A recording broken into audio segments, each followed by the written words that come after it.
আজকে শিক্ষকরা এই প্রেস ক্লাবের সামনে ইবতেদায়ী শিক্ষকরা আন্দোলন করছেন জাতীয়করণের দাবিতে। বলে বাবা 30-35 বছর ধরে চাকরি করি, একটা পয়সা বেতন পাই নাই। আহা, কি শিক্ষা দেবে তারা? কোন আপনার ছেলে মেয়েকে পড়াবে, তার বেতনের খবর নাই, রাষ্ট্রের কোনো দায় নাই এইটা নিয়ে। আমরা বলেছি পরিষ্কারভাবে এই শিক্ষকদেরকে অনতিবিলম্বে জাতীয়করণ করতে হবে, তাদের সমস্ত পাওনা দানার সুযোগ সুবিধা নিশ্চিত করতে হবে। গতকালকে প্রাথমিক বিদ্যালয়ের শিক্ষকরা, সহকারী শিক্ষকরা 10ম গ্রেডের কথা বলেছে। মানে এই দেশের সরকারি চাকরির যে বেতন গ্রেড, প্রথম গ্রেড থেকে 20তম গ্রেডের তারতম্য এবং বৈষম্য যদি দেখেন, উঁচু তলার মানুষেরা কিভাবে বৈষম্য করে রেখেছে। 20তম গ্রেডের একজন মানুষ বেতন পায় 8,200 টাকা। আপনারা বলেন, একজন সরকারি চাকরিজীবী বেতন পায় 8,200 টাকা, সে হয়তো পিয়ন, অফিস সহকারী, সেই সমাজে বাস করে না, এই বাজার থেকে বাজার করে না, তার পরিবার নাই, বউ বাচ্চা নাই।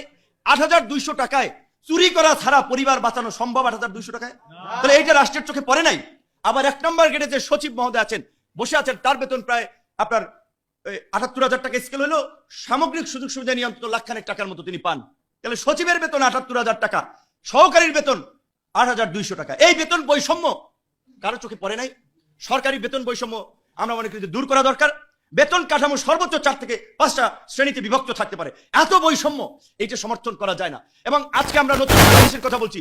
এই নতুন বাংলাদেশ বিনির্মাণ করার জন্য, এই জুলাইয়ের প্রত্যাশাকে প্রাপ্তিতে পরিণত করার জন্য সরকারি সমস্ত অফিস আদালতকে ঘুষ দুর্নীতি মুক্ত করে জবাবদিহিতামূলক পরিবেশ অফিস আদালতগুলোতে নিশ্চিত করতে হবে। তার জন্য এই 8,000 টাকার স্কেলের বেতনকে অন্তত 3 গুণ বাড়ানো দরকার।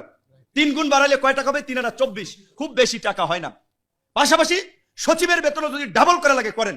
সিঙ্গাপুরে লি কুয়ান ইউ যেমনি ভাবে ক্ষমতা এসে দুর্নীতি বন্ধ করার জন্য সরকারি চাকরিজীবীদের বেতন বাড়িয়ে দিয়েছিলেন, রাজনীতিবিদদের বেতন দিয়েছিলেন, সুযোগ সুবিধা দিয়েছিলেন যেন লুটপাট না করে।